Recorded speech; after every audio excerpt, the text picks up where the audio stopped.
Pardon the interruption, but I'm Mike Wilbon on assignment tonight in Chicago. I'm Tony Kornheiser. Does that assignment involve box seats or a luxury suite? Just asking. Great seats, Tony, great seats, but I'm outside. I'm outdoors, and it's going to be a game time. First pitch temperature of like 57 with some wind. That's terrible. No, you shouldn't even go. No, don't even go. If you can't get indoors in a suite, do they know who you are? You're Michael Wilbon. Come on now. Happy to be where I am. Happy to be where I am. Welcome to PTI, boys and girls. In today's episode, the Yankees are out. Bill Belichick is not. And Booger McFarland joins us for 5 good minutes. But we begin today with the two National League teams that avoided elimination last night, the Phillies and your Cubs. The Phillies got 2 bombs from Kyle Schwarber on their way to a rout of the Dodgers, 8-2, and your Cubs got all 4 of their runs in the bottom of the first inning and then held on for dear life to narrowly beat Milwaukee 4-3. Wilbon, what do you make of how they did it, and which team do you think is more likely to win again tonight?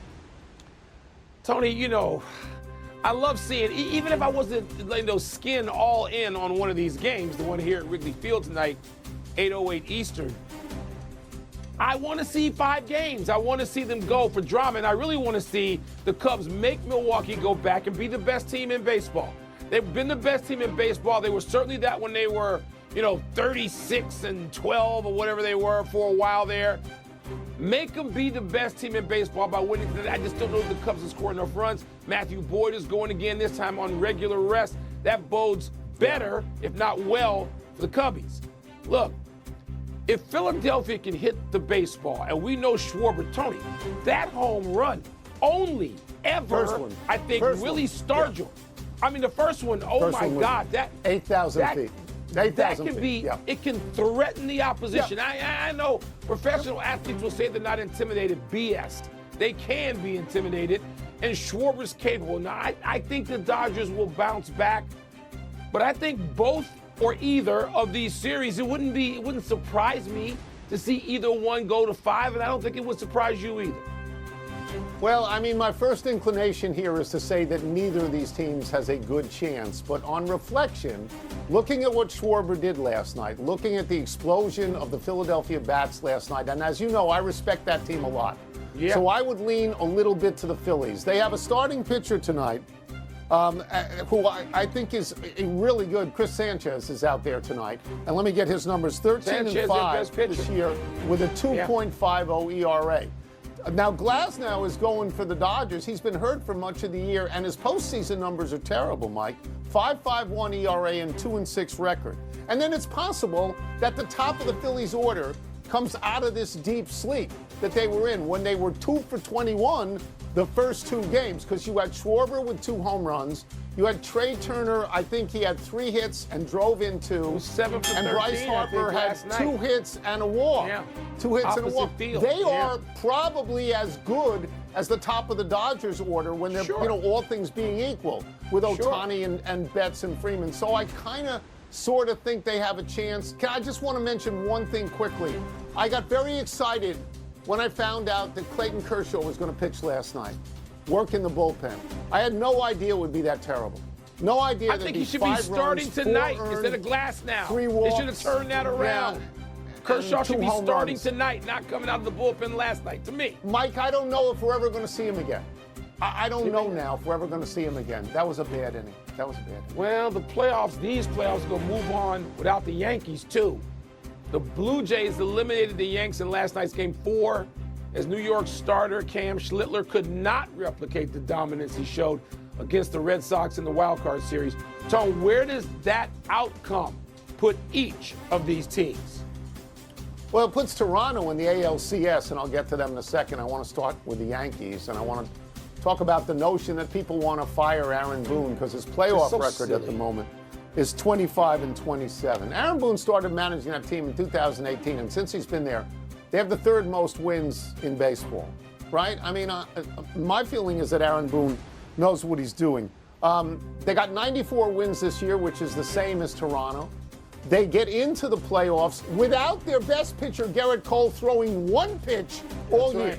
They lose a Cy Young guy They make the playoffs with 94 wins, right? And then they beat the Red Sox in a wild card series. I know it's a disappointment that they did not beat Toronto, but I think 95% of Yankees fans, given the choice, would take 20 losses to Toronto to beat the Red Sox once. They had a chance last night. They left 10 people on. The 6th inning, the 7th inning, the 8th inning, the 9th inning, they had runners in scoring position. They only brought one in. I don't blame Aaron Boone for that. Tony, I don't blame him for that. I'm with you right down the line. This is not 1927, where Ruth and Gehrig get to play a regular season and advance straight to the World Series.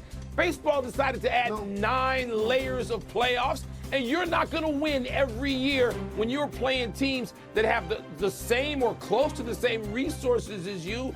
They were in the World Series last year, where they played a team with every bit the resources, the Dodgers, and they didn't win.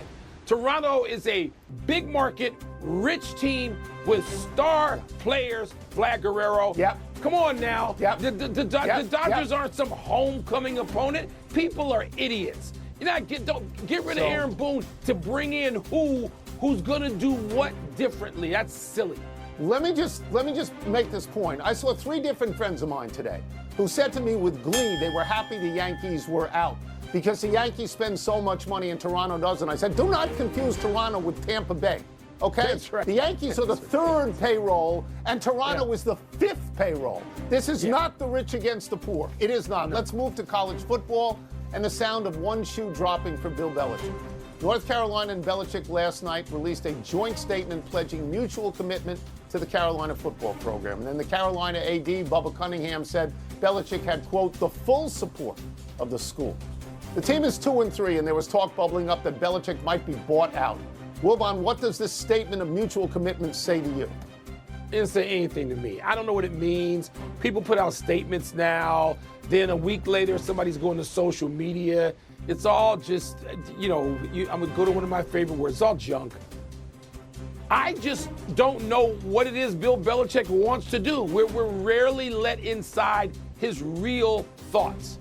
Like, is he embarrassed by this? Is this catching him totally by surprise?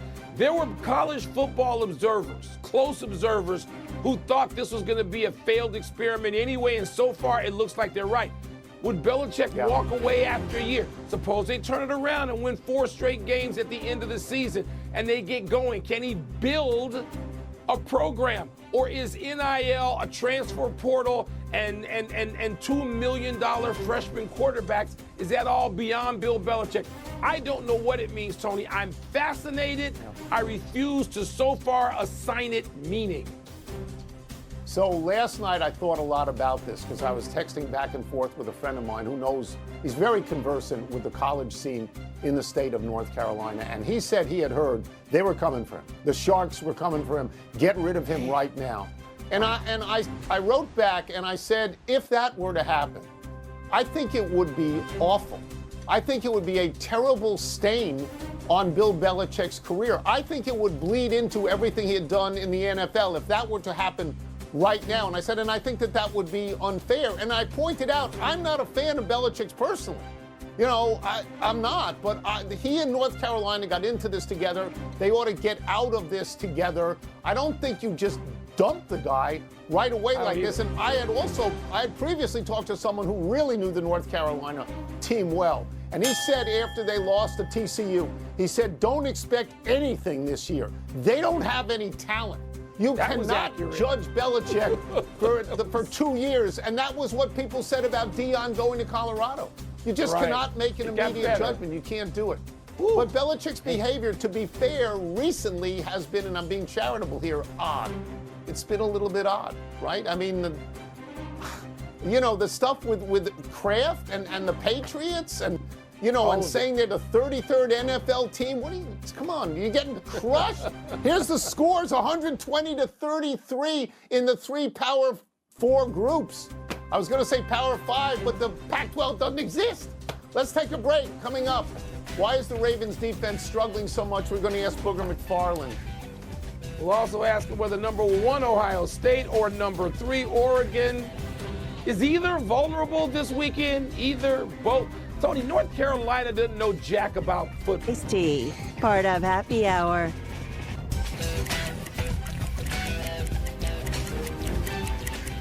Week 6 of the NFL kicks off tonight, which makes it a perfect time for a visit from our great friend ESPN NFL and college football analyst Booger McFarland wearing a golf shirt from Garden City Golf Club, my boyhood home of Long Island. Let's start with this. Tonight's game, Thursday night game, Eagles and Giants. What will you be watching for in this game, Booger? First thing I'm going to look at, I'm going to see what book A.J. Brown's going to be reading. The second thing, I'm going to see what kind of glasses Big Dom has on. And then thirdly, how many times do they hand the football to Saquon Barkley? Like, that's got to be the question du jour. Understand this. The Philadelphia Eagles are a running football team. And for Saquon Barkley to carry the ball so few times last week, I think there has to be an answer for that.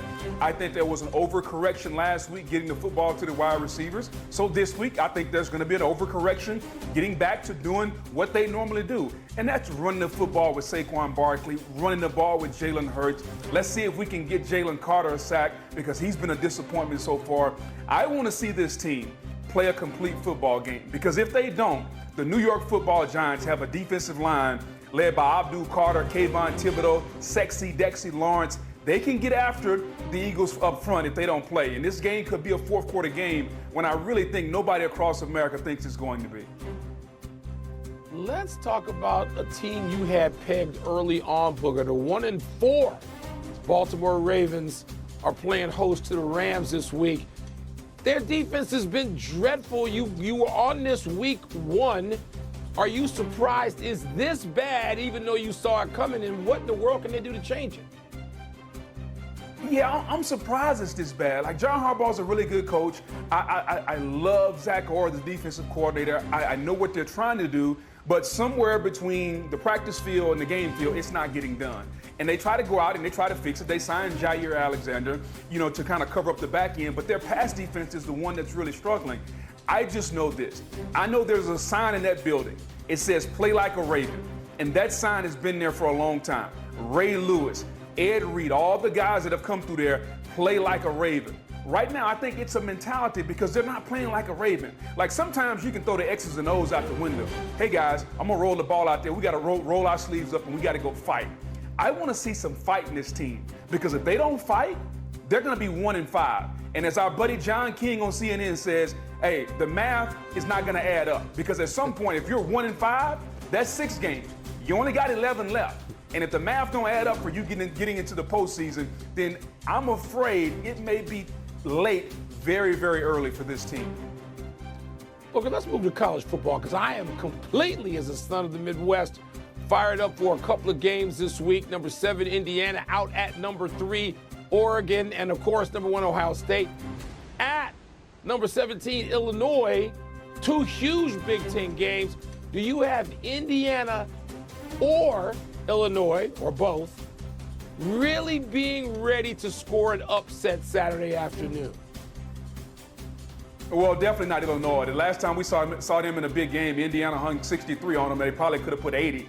But when it comes to Indiana, we know how we talk about Kirk Cignetti. Hey, if you don't know who he is, as we always say, just Google him. He's got this quarterback named Fernando Mendoza. I think he's the best quarterback in America right now, and if the draft were to happen today and the team at the top needed a quarterback, he'd be the number 1 pick in the draft. And so anytime you take a quarterback like that on the road to Autzen Stadium, you get an opportunity. And so for Indiana, I think there's a lot at stake. I think they can compete. Because the last couple times we've seen them, Mike, on a big stage, think about this. We saw them against Ohio State last year.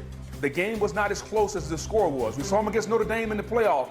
They didn't really match up. So this is the 3rd time on a national stage we get to see Kirk Cignetti in Indiana see if they can compete with the big boys. I think they hang for a little while. I just don't know if they can pull the upset because I think Oregon is that physical and that fast. But I tell you what, I'm sure going to have fun watching this team because I know they're going to fight for the head coach because he demands that. We will get you out of here on this, and we will stay with college football. In the SEC, now 8th-ranked Alabama is at unbeaten and 14th-ranked Missouri, which at least has a great journalism program. Which way are you leaning in this one? Well, if we were talking about journalism, I'd probably lean Northwestern over Mizzou, but that's a different conversation for me and Wilbon. As far as it pertains to this game, here's what I'll say. I don't really know what to expect out of Missouri. Like, I don't think, like, Missouri really hasn't really been tested and drug in the deep end of the pool. They played South Carolina, but I don't know if I'd put them up there with the upper echelon. But I do know this, they're undefeated. And that gives them confidence going against Alabama. And they got the best running back in Hardy in the SEC. They got this quarterback named Bo Pribula, Penn State transfer. He's a dual threat quarterback. And I know this, Eli Drinkwitz is a very good coach. But it's amazing what's happened since week 1. Everybody and their mother put dirt on Alabama after they lost to Tallahassee. All they've done is come back, beat Georgia. They've come back, they've beaten Vanderbilt. And I think right now, Ty Simpson is playing as good as he's played his entire career. And so here's the thing about this game, though, guys. Think about this. It's an 11 a.m. start. Not noon, but 11 a.m. So imagine eating bacon and eggs for a pregame meal. That's a little different. Trust me, from the South, that's not usually what we eat for pregame meal. We're on steak and spaghetti, trying to carve up a little bit. Follow me here, Tony. So when you're trying to play a football game at 11 a.m. off bacon and eggs, and you're not used to it because Missouri's used to this, I'm just saying, tricky things happen in Como. I think this game is going to be closer than the experts think, as Lee Corso would say, but I do like Alabama pulling it out at the very end. Booger, as always, it's a great pleasure. Thank you so much. That's great. Thanks, Booger. Appreciate it. Anytime, fellas. We will take one last break still to come. The Tigers force Game 5 in their division series against the Mariners. And Giannis sort of, kind of commits to Milwaukee, kind of maybe a little bit. Yeah, he's human, you know? Tony, don't ever compare Missouri to Medill. Don't ever do that. Don't do that. They're fine. They're great. They're not I said they had a great program. You know, I didn't even mention Northwestern. Happy time, people. Happy 25th birthday, Penei Sewell. The 6'5", 331-pound offensive tackle for the Detroit Lions has been first-team All-Pro the last 2 seasons. In April of 2024, Sewell signed a 4-year, $112 million deal to stay in Detroit. Penei's brothers, Nephi and Noah, are in the NFL. Nephi